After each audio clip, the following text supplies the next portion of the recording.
एक बार की बात है। एक शहर में एक चुड़ैल रहा करती थी जो कि अक्सर रात के समय शहर में यहाँ वहाँ भटका करती थी। जब भी उसे रात के समय कोई इंसान दिखता वो उसे मार डालती थी। ये करके उसे काफी सुकून मिलता था और उसे ये करके ताकत भी मिलती थी। एक दिन आधी रात में जब चुड़ैल हर रोज की तरह शहर में भटक रही थी तब वो सोचती है, ओहो, आजकल तो मेरे पास करने को कुछ खास है ही नहीं। अब तो मैं अपनी जिंदगी से काफी ऊब चुकी हूँ। क्या वही हर रोज का रात में भटकना और लोगों को मारना। हाँ चलो अब कुछ नया करते हैं। इतना कहकर चुड़ैल भटकते भटकते शहर से बाहर निकल जाती है और तभी उसे शहर के बाहर सुनसान जगह पर एक बड़ा सा घर दिखाई देता है। वो भी शहर से बाहर, ऐसी जगह पर। लगता है ये किसी अमीर आदमी का फार्म हाउस है। चलो अंदर चलकर देखती हूँ क्या है। और जब वो गेट खोलकर अंदर जाती है तो देखती है कि घर के ठीक सामने एक बगीचा भी था जहाँ कुछ फूल लगे हुए थे। ये घर तो सचमुच काफी बड़ा है, पर सब लाइट्स ऑफ है। शायद यहाँ कोई है नहीं। तभी चुड़ैल को गार्डन से कुछ आवाज सुनाई देती है। अरे ये आवाज कैसी? लगता है यहाँ कोई है। ऐसा लग रहा था मानो कोई गार्डन में मिट्टी खोद कर निकाल रहा हो। चुड़ैल एक पेड़ के पीछे छुपकर गार्डन में देखने लगती है। वहाँ पर एक आदमी था जो कि एक बड़ा सा गड्ढा खोद रहा था। अरे आखिर ये आदमी इतना बड़ा गड्ढा खोद किसके लिए रहा है? कुछ समझ नहीं आ रहा। चुड़ैल उसे चुपचाप देखती रहती है। थोड़ी देर में जो चुड़ैल को दिखाई देता है उससे वो हैरान रह जाती है, क्योंकि गड्ढा खोदने के बाद वो आदमी उसके अंदर एक आदमी की लाश को डाल देता है और फिर उस गड्ढे को वापस से भर देता है। ओहो, ये आदमी तो खूनी निकला। अब आएगा न मजा। उधर आदमी खुद से बातें कर रहा था। लो, हो गया मेरा काम खत्म। अरे ये क्या, मैं एक चीज तो भूल ही गया। आदमी उस गड्ढे के ऊपर एक सुंदर फूल लगा देता है। चलो अब चलता हूँ यहाँ से। अच्छा हुआ किसी के बिना देखे काम खत्म हो गया। अब चैन से सोऊंगा। तभी ये सुनकर चुड़ैल आदमी के सामने आ जाती है और उससे कहती है, शायद तुझे पता नहीं पर किसी ने तो तुझे देख लिया है। क्या? एक चुड़ैल? आखिर तुम यहाँ कैसे आई? और क्या तुमने सब कुछ देख लिया?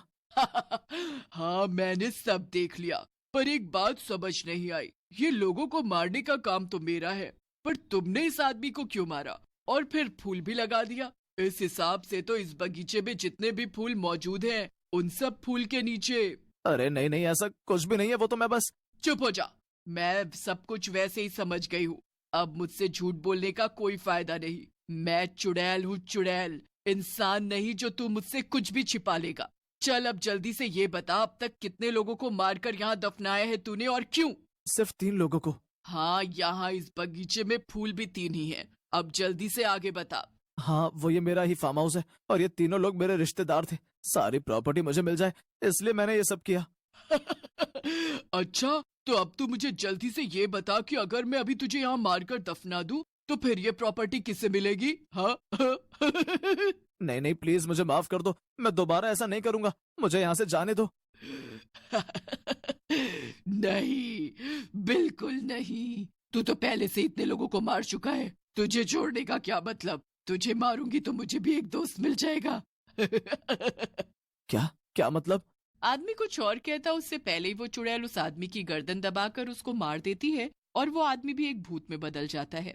अब समझ आ गया। मैंने इतने पाप किए थे और तूने मुझे मार दिया, इसलिए मैं भी भूत बन गया। अरे चुड़ैल कहेंगी, ये क्यों किया तूने? वो बड़े टाइम से मैं अकेले घूम रही थी। अब मुझे अकेले नहीं भटकना पड़ेगा। अब तुम जो मेरे साथ भटकोगे। तू तो बड़ी मतलब ही निकली चुड़ैल। अब मुंह फुलाने का क्या फायदा? अब तो जो होना था हो गया। वैसे हाँ, मुझे ना तुम्हारा ये फूलों के बगीचे वाला आइडिया काफी पसंद आया। अब हम दोनों ऐसे ही लोगों को पकड़कर लाएंगे और उन्हें यहाँ मारकर दफनाएंगे। ऐसे हमारा बड़ा सा फूलों का बगीचा हो जाएगा। वैसे भी मुझे फूल काफी पसंद है। हे भगवान, मरने से पहले तो मैं प्रॉपर्टी के लिए लोगों को मार रहा था, पर अब मरने के बाद मैं क्यों लोगों को मारूंगा भला? अरे वो इसलिए क्योंकि लोगों को मारकर ही हमें ताकत मिलती है। अच्छा ठीक है, फिर जैसा तुम कहो। फिर क्या था, भूत इंसान को पकड़ कर लाता और चुड़ैल उसे मारकर बगीचे में दफना देती। कुछ समय तक ऐसा ही चलता रहता है। भूत और चुड़ैल धोखे से लोगों को बगीचे तक लेकर आते और फिर उन्हें मारकर वो वहीं बगीचे में दफना देते थे। और तो और उसके बाद चुड़ैल उस जगह पर एक सुंदर फूल लगा देती थी। एक दिन चुड़ैल भूत से कहती है, देखो ना मेरा बगीचा कितना सुंदर लग रहा है। यहाँ कितने तरह तरह के फूल हैं। अब वो बस कोने में थोड़ी सी जगह बची है। आज रात तुम जल्दी से किसी इंसान को पकड़ कर लाओ, फिर मैं उस जगह पर भी एक फूल लगा दूंगी। वो सब तो ठीक है, पर लोगों के बीच अफवाह फैल गई है कि एक भूत और एक चुड़ैल लोगों को किडनैप करके उन्हें मार डालते हैं। इसलिए लोगों ने रात में अपने घर से निकलना बंद कर दिया है। और तो और कुछ भूत पकड़ने वाले तांत्रिक और पंडित रात में हमें पकड़ने के लिए भी निकलते हैं। उन्होंने मुझे देख लिया तो गड़बड़ हो जाएगी। अरे तो मैं क्या करूं? नहीं, मैं नहीं जानती कुछ भी। मुझे मेरे बगीचे में उस आखिरी जगह पर ही फूल लगाना है। तुम कुछ भी करके इंसान ढूंढ कर लाओ। अच्छा ठीक है, पर ये आखिरी बार है। इसके बाद हम लोग ये जगह छोड़कर कहीं दूर जाएंगे, ठीक है ना? हाँ हाँ ठीक है। भूत इंसान को ढूंढने के लिए चला जाता है और उधर चुड़ैल हंसने लगती है। इस बेवकूफ भूत को लगता है कि मैं अपने इस खूबसूरत बगीचे को छोड़कर कहीं और जाऊंगी। इसे जाना हो तो जाए, मैं तो नहीं जाने वाली कहीं भी। भूत शहर में भटकते भटकते इंसान ढूंढने लगता है, पर उसे कहीं कोई जानवर तक दिखाई नहीं देता। अब क्या करूं? सब लोग तो डर के मारे अपने घर में छिपे बैठे हैं। यहाँ इस शहर में तो अब एक बिल्ली तक दिखाई नहीं दे रही। तभी उस भूत को सड़क पर थोड़ी दूर पर चल रही एक लड़की दिखाई देती है। ओहो, ये लड़की इतनी रात का इस सुनसान सड़क पर क्या कर रही है? अजीब बात है, पर मुझे क्या, जल्दी से इसे पकड़ लेता हूँ और चुड़ैल के पास ले जाता हूँ, फिर छुट्टी मिलेगी। भूत अचानक से लड़की के सामने जाकर खड़ा हो जाता है और उसे देखकर लड़की जोर से चिल्लाती है, आ बचाओ! ये तो सच में भूत आ गया। सही कहा था माँ ने, मुझे रात में घर से नहीं निकलना चाहिए था। अब क्या करूं? बचाओ, कोई बचाओ! चुप हो जा लड़की, यहाँ तुझे बचाने कोई नहीं आने वाला। लड़की भूत को बोलता देखकर बचाओ बचाओ चिल्लाती है और भागने की कोशिश करने लगती है, पर भूत उसे पकड़ लेता है और उसे कंधे पर टांग कर किडनैप करके चुड़ैल के पास ले जाता है। वो उस लड़की को चुड़ैल के सामने फेंक देता है। ए चुड़ैल, ये लो, मैं तुम्हारे लिए ये आखिरी इंसान ले आया। अब तुम इसे जल्दी से मारो और फिर इसे वहाँ दफना दो। हमें सुबह होने से पहले यहाँ से निकलना भी है। ओहो, तो ये लड़की मेरा आखिरी शिकार है। इसे मारने से मेरा गार्डन पूरा हो जाएगा और उसमें एक नया फूल और लग जाएगा। लड़की रोते हुए चुड़ैल से कहती है, नहीं नहीं, प्लीज मुझे मत मारो, प्लीज मुझे छोड़ दो, प्लीज। तुझे क्या लगता है हमने तुझे इसलिए पकड़ा है ताकि हम छोड़ दे तुझे? अजीब बेवकूफ लड़की है तू भी। चल, मैं तुझे बताती हूँ कि मैं तेरे साथ क्या करने वाली हूँ। अरे अब तुम ये टाइम पास क्यों कर रही हो? जल्दी से इसे मारो ना, हमें यहाँ से निकलना भी तो है। अरे तुम चुप करो, क्या बार बार वही बात कर रहे हो? मुझे इससे बात करने तो समझे। हाँ तो मैं कहा थी, पहले मैं तुम्हें मार दूंगी और फिर मैं तुम्हें मेरे गार्डन की उस सुंदर सी जगह पर दफना दूंगी। और हाँ, उसके बाद मैं वहाँ एक फूल लगाऊंगी और फिर मेरे गार्डन में इतने सारे खूबसूरत फूल हो जाएंगे।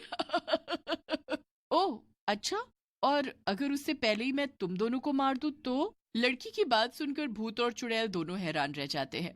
ये सब तुम क्या कह रही हो? लगता है अपने मौत की खबर सुनकर ये लड़की पागल हो गई है, वरना ये ऐसी बातें क्यों करती भला? अब मुझे लगता है तुझे मार देना चाहिए, तेरे जाने का समय हो गया है। पागल मैं नहीं, तुम दोनों, खासकर ये भूत। अगर पूरे शहर में रात में कोई आदमी तक घर से बाहर नहीं निकल रहा था तो भला एक लड़की अकेले बाहर क्यों निकलेगी? ये नहीं सोचा तुम लोगों ने? क्या मतलब है तुम्हारा? मेरा मतलब ये है कि तुम मुझे यहाँ लेकर नहीं आए हो, बल्कि मैं खुद अपनी मर्जी से यहाँ आई हूँ। और मैं कोई आम लड़की नहीं हूँ। मैंने कई तांत्रिकों से भूतों को पकड़कर खत्म करने की खास ट्रेनिंग ली है। और अब तुम दोनों मुझसे बचकर कहीं नहीं जा सकते। ये सब तू क्या कह रही है? सब सच कह रही हूँ मैं। इतना कहकर लड़की अब भभूत निकालती है और उसे भूत और चुड़ैल पर डाल देती है, जिससे वो दोनों एकदम छोटे छोटे हो जाते हैं।